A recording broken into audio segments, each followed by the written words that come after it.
India की rally से BJP में मचा हड़कंप। बीजेपी के गढ़ में इंडिया की हुंकार। नागपुर में लगेगा 28 दलों के दिग्गजों का जमावड़ा। संघ की गढ़ में इंडिया गठबंधन की रैली। 2024 का चुनाव इस बार काफी दिलचस्प होने वाला है। एक तरफ बीजेपी नेतृत्व वाला एनडीए अपनी जीत का दावा कर रहा है, तो वहीं विपक्षी दलों के गठबंधन इंडिया ने अभी से ही मोदी के खिलाफ मोर्चा खोल दिया है। इंडिया की बढ़ती ताकत से बीजेपी पहले ही काफी डरी हुई है। वहीं इंडिया ने एक ऐसा ऐलान कर दिया है जिससे भगवा पार्टी में हड़कंप मच गया है। अब बीजेपी और आरएसएस के गढ़ में ही इंडिया गठबंधन के सभी दिग्गज एक मंच से गरजने वाले हैं। इंडिया गठबंधन की बड़ी रैली महाराष्ट्र के नागपुर में होगी, जिसके संकेत एनसीपी चीफ शरद पवार के साथ साथ कांग्रेस ने दे दिए हैं। यानी अब दुश्मन को उसके घर में ही घुसकर घेरने की तैयारी इंडिया गठबंधन ने कर ली है। नमस्कार, मैं हूं परवीन शेख। आप सभी का हमारी स्पेशल रिपोर्ट पे बहुत बहुत स्वागत है। नागपुर में होने वाली इंडिया गठबंधन की रैली से संघ के छूटे पसीने। अब बीजेपी और संघ को उनके घर में घेरने की इंडिया ने बनाई रणनीति। एक तीर से कई निशाने लगा रहा है इंडिया गठबंधन। क्या बीजेपी अपने गढ़ को बचा पाएगी? आखिरकार शरद पवार की राय पर अब बाकी के नेता सहमत होने लगे हैं। ऐसे संकेत मिल रहे हैं कि इंडिया गठबंधन की पहली रैली नागपुर में हो सकती है। पहले ये रैली भोपाल में करने का फैसला हुआ था। इस बात की घोषणा कांग्रेस के संगठन महामंत्री केसी वेणुगोपाल ने की थी। इंडिया गठबंधन की दिल्ली में हुई पहली कोऑर्डिनेशन कमेटी की मीटिंग में यह तय हुआ था। उस बैठक में एनसीपी प्रमुख शरद पवार भी मौजूद थे। टीएमसी का कोई नेता इस मीटिंग में मौजूद नहीं था, लेकिन एमपी के पूर्व मुख्यमंत्री कमलनाथ इसके लिए तैयार नहीं थे।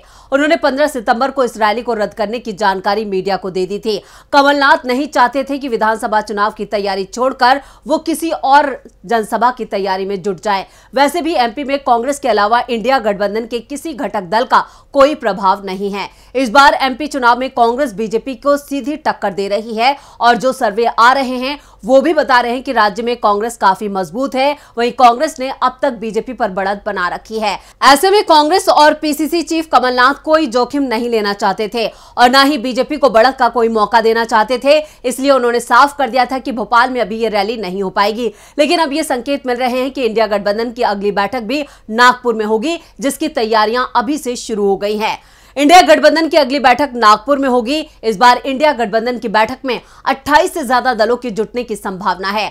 नागपुर रैली में 28 से ज्यादा दल दिखाएंगे अपनी ताकत। नागपुर इंडिया गठबंधन की बैठक में सीट शेयरिंग पर हो सकता है फैसला। इंडिया गठबंधन की अगली बैठक नागपुर में करने पर विचार हो रहा है। गठबंधन के कुछ सहयोगी दलों की राय है कि जब रैली के लिए सब आएंगे तो फिर मीटिंग भी कर ली जाए। पिछली बैठक मुंबई में 30 सितंबर और 1 अक्टूबर को हुई थी। इसके बाद से कांग्रेस के नेता राज्यों की विधानसभा चुनाव में बिजी हो गए, क्योंकि 5 में से 2 राज्य राजस्थान और छत्तीसगढ़ में कांग्रेस की सरकार है और कांग्रेस को पूरा भरोसा है कि वो इस बार भी सत्ता में वापसी करेगी। वहीं तेलंगाना, एमपी और मिजोरम में भी कांग्रेस ने अपनी पूरी ताकत झोंक रखी है। सबसे ज्यादा भार राहुल गांधी के कंधों पर है। राहुल के चुनावी दौरों की वजह से ही इंडिया गठबंधन की बैठक को कुछ वक्त के लिए टाल दिया गया है, क्योंकि इंडिया की अगुवाई कांग्रेस ही कर रही है। आपको बता दें कि मुंबई में हुई इंडिया गठबंधन की बैठक के बाद यह तय हो गया था कि इंडिया की मीटिंग महीने में कम से कम एक बार जरूर होगी। गठबंधन की तरफ से जो कुछ सब कमेटियां बनी हैं, उनकी भी बैठक महीने में एक बार होनी तय हुई थी।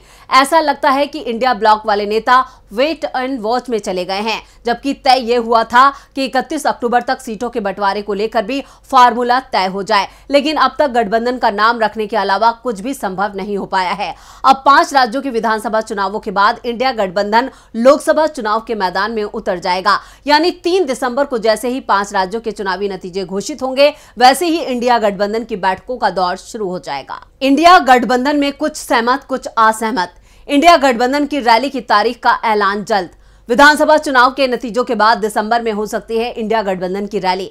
शरद पवार, उद्धव ठाकरे रैली की तैयारियों में जुटे। नागपुर में इंडिया गठबंधन की पहली रैली के लिए तारीख अभी तक तय नहीं है। एनसीपी अध्यक्ष शरद पवार तो चाहते थे कि यह रैली इसी महीने के आखिर में हो। कांग्रेस पार्टी भी इसके लिए तैयार हो गई, लेकिन कहा जा रहा है कि बंगाल की मुख्यमंत्री ममता बनर्जी इसके लिए राजी नहीं हुई। उन्होंने कहा कि बंगाल में तब पूजा और त्योहार का समय होगा, इसलिए तारीख आगे बढ़ा दी जाए। सूत्रों के मुताबिक कांग्रेस पार्टी ने नवंबर के पहले हफ्ते में रैली करने का प्रस्ताव रखा। शरद पवार और शिवसेना यूबीटी चीफ उद्धव ठाकरे भी इसके लिए तैयार हो गए। बिहार के मुख्यमंत्री नीतीश कुमार और समाजवादी पार्टी के अध्यक्ष अखिलेश यादव से भी इस बारे में बातचीत कर ली गई। समझा जा रहा है कि लेफ्ट पार्टियों को भी इसकी जानकारी दे दी गई है। नागपुर में इंडिया गठबंधन की पहली रैली और बैठक को लेकर कांग्रेस के नेताओं की एक राय नहीं थी। पार्टी के एक राष्ट्रीय महासचिव ने बताया कि उस समय एमपी, राजस्थान, छत्तीसगढ़ और तेलंगाना में विधानसभा के लिए चुनाव प्रचार चल रहा होगा। ऐसे में पार्टी के सीनियर नेताओं के लिए 2 दिन निकालना बड़ा मुश्किल हो सकता है। ऐसे में यह तय माना जा रहा है कि यह रैली और बैठक जो है वो दिसंबर में हो सकती है। बेंगलुरु की मीटिंग में तय हुआ था गठबंधन का नाम। इंडिया गठबंधन का बड़ा चेहरा है राहुल गांधी। सीएम ममता बनर्जी और लालू यादव की भी पहली पसंद है राहुल गांधी। नागपुर बैठक में राहुल गांधी को लेकर हो सकता है बड़ा फैसला। विपक्षी एकता की पहली बैठक पटना में 23 जून को हुई थी, जिसमें 16 विपक्षी दलों ने हिस्सा लिया था।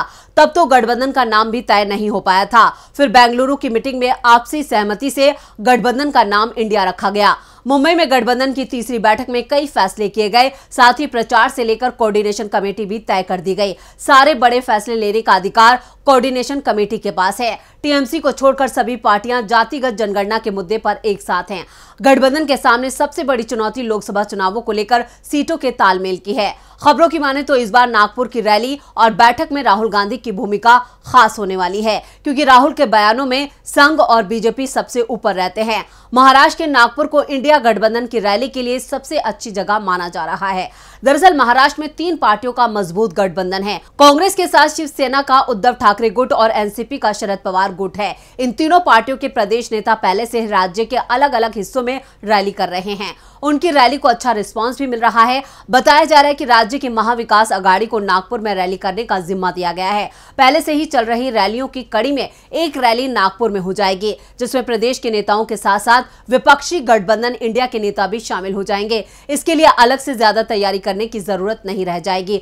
हालांकि अभी यह तय नहीं हुआ है और बताया जा रहा है कि इंडिया की समन्वय समिति के सदस्य कांग्रेस महासचिव केसी वेणुगोपाल ने कहा कि वो पार्टी से राय मशवरा करेंगे। जल्द ही इस पर फैसला होगा और तारीख तय कर दी जाएगी। इसके अलावा विपक्षी गठबंधन की पार्टियों की अगली बैठक की तारीख और जगह भी तय करनी है। 5 राज्यों के चुनावों की घोषणा के इंतजार से इसमें देरी हो रही है। यानी 2024 लोकसभा चुनाव में मोदी एंड टीम को एक मजबूत इंडिया का सामना करना होगा, जिसमें 28 दल शामिल हैं। लेकिन 5 राज्यों के चुनावी नतीजों के बाद कयास लगाए जा रहे हैं कि इंडिया में और दल भी शामिल हो सकते हैं।